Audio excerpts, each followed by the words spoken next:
பிரச்சனை தான், என் புருஷன் தான் பிரச்சனை. என் புருஷன் இல்லாத இடத்துல நான் இருக்க மாட்டேன். வாழ்ந்தா என் புருஷனோட தான் வாழுவேன். இந்த காலத்துல இப்படி ஒரு ஆமாம், என் புருஷன் என்ன தப்பு பண்ணார் நான் கேட்குறேன். இந்த நாட்டு மக்களை பார்த்து என் புருஷன் அப்படி என்ன தப்பு பண்ணார்? மற்றவங்க மாதிரி பொய் சொன்னாரா இல்லை கொலை பண்ணாரா? ஆமாம், என்ன தப்பு பண்ணார்? என் புருஷன் எவ்வளோ நல்லவர் தெரியுமா? டெய்லி ஜட்ஜையாக்கிட்ட போய் அழுகிறதே எனக்கு வேலையா போச்சு. ஆமாம், இந்த நாளில் என்னை செருப்பு எடுத்துக்கிட்டு அடிக்கிறாப்புல. சத்யராஜ் எதுக்கு அடிக்கிறாப்புல? சர்ச்சையை அடிக்கிறாரு. இது மாதிரி எதுக்குமா எப்போ பார்த்தாலும் வந்து என்கிட்டே அழுகிற அப்படின்னு நான் சொல்லிட்டேன். அடுத்த ட்ரிப்பு என் புருஷனை வெளியில விடல, நான் உங்க வீட்டில் வந்து குடும்பம் நடத்திடுவேன் அப்படின்ட்டு வந்துட்டேன். அவர் பொண்டாட்டியை வச்சிருக்காரு, வெளியில அனுப்புறாரு, அது அவரோட பிரச்சனை. என் புருஷனை அவர் வச்சிருந்தாருன்னா அப்புறம் நான் இவரை தானே வச்சுக்க முடியும். நாளைக்கு அடுத்த வாரம் மறுபடியும் இவர் விடலை என் புருஷனை, ஒன்று இவர் வீட்டுக்கு நான் போயிடுவேன், இல்லைன்னா அவர் என் வீட்டுக்கு வந்தாகணும். அது அவரோட பிரச்சனை. அவர் பொண்டாட்டியை வச்சிருக்காரு, இல்லை அவிச்சு தின்கிறாரு, அதுக்கு நான் தடங்களா இருக்க விரும்பல. என் புருஷனை தூக்கி உள்ள வச்சிருக்காரு. அடிச்சு வாதாடணுமா? வக்கீல ஒன்று பிடிமா? அடிச்சு வாதாடலாம் தான் வக்கீல சின்ன வக்கீலா பிடிச்சேன். அவன் என்னடான்னா எனக்கே போன் பண்றாங்களோ கோர்ட்டுக்கு வர மாட்டேங்கிறானே. போன்ல பேசுறாரா? எனக்கே வீடியோ கால் பண்றேன், எனக்கே போன் பண்றேன், கோர்ட்டுக்கு வர மாட்டேங்கிறானே. கோர்ட்டுக்கு வந்தா தானே வக்கீல். மேற்கொண்டு போறட குளிக்கும் போது வீடியோ கால் பண்ண வரேன். இவன் பாத்ரூம் போகும்போது வீடியோ கால் பண்ணுறேன். மானங்கட்ட போன பாத்ரூம் போயிலேமா வீடியோ காலா? நான் போனை எடுக்கலை. நான் ஒரு நாள் போன்லேயே சொல்லிட்டேன், இங்கே இருங்க வக்கீல் சார், சும்மா சும்மா எனக்கே ஃபோன் பண்ணாதீங்க. ஆமாம், எப்போ பார்த்தாலும் எனக்கே வீடியோ கால் பண்ணுறீங்க, நீங்கள் கோர்ட்டுக்கே வர மாட்டேங்கிறீங்க. அவர் வக்கீல் தானா? நம்ம வக்கீல் தான் சொன்னாங்க, என்னன்னு தெரியல. நான் என்னத்தை கண்டேன் சந்தேகப்பட்டு சொல்கிற மாதிரி. ஆமாம், அன்னைக்கு கோர்ட்டுக்கிட்டலாம் தூக்கிட்டு தெரிஞ்சாப்புல வக்கீலா இல்லை வக்கீலுக்கு எடுபடி பார்க்குறாளான்னு எனக்கு நான் என்னத்தை கண்டேன். செக்யூரிட்டி கூட கோர்ட்டை தூக்கிட்டுருவாங்க. அதுவும் ஏமாற்றமா என் வாழ்க்கையில்? நான் என்ன பண்ணுவேன்? என் புருஷன் எவ்வளோ பெரிய ஆள் தெரியுமா? என் புருஷன் எவ்வளோ நல்லவர் தெரியுமா? ஊர் உலகத்தில் எத்தனை பேர் கிடக்குறாங்க, அவங்களெல்லாம் பிடிச்சிட்டு போகாமல் என் புருஷனை போய் பிடிச்சிட்டு போயிருக்காங்க. பாத்தியா, உன் புருஷன் நல்ல மனுஷன், அவ்வளோ தங்கமான மனுஷன். என் புருஷன் என்ன சண்டை வம்புக்கு போனானா? போக மாட்டாரு. இல்லை யாரையும் தூக்கி போட்டு அடிச்சாரா? அடிக்க மாட்டாரா? அப்புறம் இவன் தான் 10 பேர்ட்ட அடி வாங்கிட்டு வருவேன், அந்த அளவுக்கு புள்ள பூச்சி. அப்புறம் எதுக்கு பிடிச்சிட்டு போனாங்க?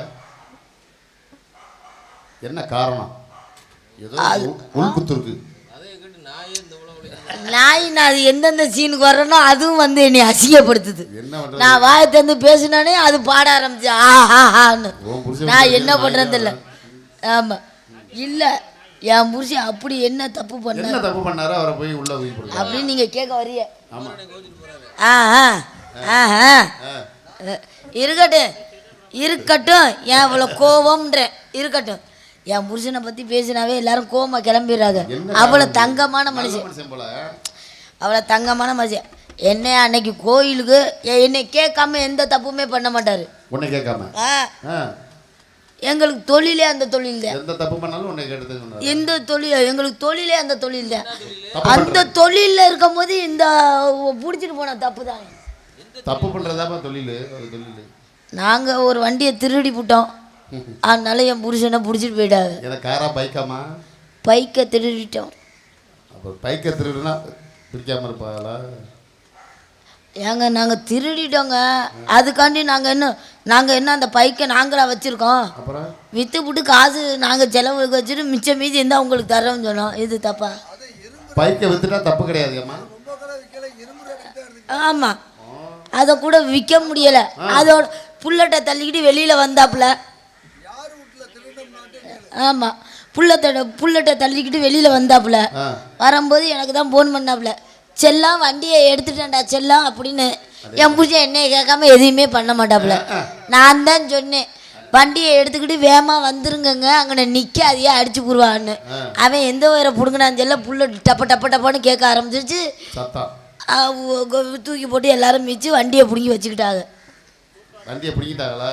வண்டியை பிடுங்கிட்டாங்க. அதுக்கப்புறம் ஒரு வக்கீலை பார்த்து நான் கேட்டேன் விவரத்தை. இது மாதிரி எப்படியாவது உங்கள் கடனை அடைச்சிட்றேன் சார். என் புருஷன் என்னை ஜாமீன்லேருந்து வெளியில் எடுத்துருங்க சார். சரி. ரொம்ப தங்கமான மனுஷன், நீங்கள் எவ்வளோ பீஸ் வேணாலும் நான் கட்டிடுறேன் அப்படின்னு. அந்த ஆளு தான் தூக்கி இவனை உள்ளே வைங்கன்னே சொல்லிக்கிட்டு இருந்தார் வக்கீல். நானும் போய் அவர்கிட்டே சொன்னேன், தேவையில்லாமல் என் புருஷனை வந்து இப்படி மாட்டி விடாதியா அப்படின்னு விவரத்தை சொன்னேன். கடைசியில் பார்த்தா அந்த ஆளு என்னன்னா அதுக்கப்புறம் தான் தெரியுது. நான் அவர்கிட்டே போய் ஐடியா கேட்குறேன். நாங்கள் ஒரு புல்லட்டை தூக்கிட்டோம், அதை எப்படியாவது ரேட்டுக்கு நல்ல விலைக்கு விற்றுட்டு உங்கள் கடனை நான் அடைச்சிட்றேன் சொன்னேன். சொன்னேன், உண்மையை மறைக்க கூடாது, சொல்லணும்ல அப்படி நான் சொன்னேன். அப்போதான் அந்த ஆள் மேற்கொண்டு என்னை அரைஞ்சாப்புல, என் புல்லட்டை என்கிட்டே விற்கிறீங்களா அப்படின்ட்டு. அவர் விட்டு புல்லட்டே திருடிட்டீங்களா வக்கீல்கிட்ட? ஆனால் அதான் தூக்கி என் புருஷனை உள்ளே வச்சுக்க. நான் போன வாரம் போய் பார்க்க போயிட்டு என் புருஷன்ட்டு ஒரு ஐடியா சொல்லிட்டு வந்தேன். என்னது? அவன் முட்டா போய் புருஷனாக இருப்பேன் போல. பேசாத. நான் சொல்லிட்டு வந்தேன். என்ன சொன்னேன்? ஜெயில போய் பார்த்துட்டு, என்னங்க நல்லா இருக்கீங்களா, நீ உனக்கு அறிவு இருக்காயா, இன்னும் ஒரு 2 கம்பியை பிடுங்கிட்டு வெளியில் வந்து தொலைஞ்சா என்ன, உள்ளவே இருந்துக்கிட்டு என் உயிரை வாங்குற, ஒரு கோயில் குளத்துக்கு போக முடியலை, ஒரு எதுக்கும் பஸ் ஸ்டாண்டு போக முடியலை, தீபாவளி டைம் எதையாவது ஒன்று அடிச்சிச்சு நல்லா இருந்திருக்கலாம், நீ எப்போ பார்த்தாலும் உள்ளவே இருக்க இருட்டு பூனை மாதிரின்னு சொல்லிட்டேன். நான் சொன்னது அவன் என்ன பண்ணிட்டேன், நான் 2 கம்பியை பிடிக்கிட்டு வெளியில் வர சொன்னேன். அவன் இருந்த 4 கம்பியும் பிடுங்கிருப்பேன் போல ஜெயிலுக்குள்ள உட்காந்து. விடிய கலட்டியிருக்கேன் அந்த கம்பியை. கலட்டின உடனே போலீஸுக்காரவங்கள்ட்ட ஹெல்ப் கேட்டிருக்கேன், இதை எப்படியா பிடுங்கி கொடுங்கன்னு. இருக்கிற பல்லெல்லாம் பிடுங்கி விட்டு என் புருஷனை எனக்கே அடையாளம் தெரியாத அளவுக்கு அடிச்சு விட்டாங்க.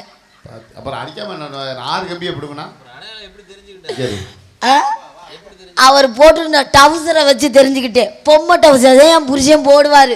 அந்த செய்யல அந்த டவுசரை மட்டும் கலட்டாமல் விட்டுருக்காங்க. என்னப்பா, இவர் தான் எங்கள் அப்பா பட்டாப்பட்டியோட திரிவார். டவுசர் தான் எங்களுக்கு எங்கள் குடும்பத்தில் அடையாளமே. ராணி, உனக்கு ஒரு ஐடியா சொல்கிறேன். என்ன? உன் புருஷன் வெளியே வந்துட்டார்ல, நீதிபதி கிட்ட ஒரு கார் நிற்கும். இப்போ அதுக்கு பல எல்லாத்துக்கும் காண எங்கள் அப்பன் தான் தூக்கி உன்னைய வச்சுட்டு அந்த ஆளை கூட்டிகிட்டு வர போகிறேன் பாரு.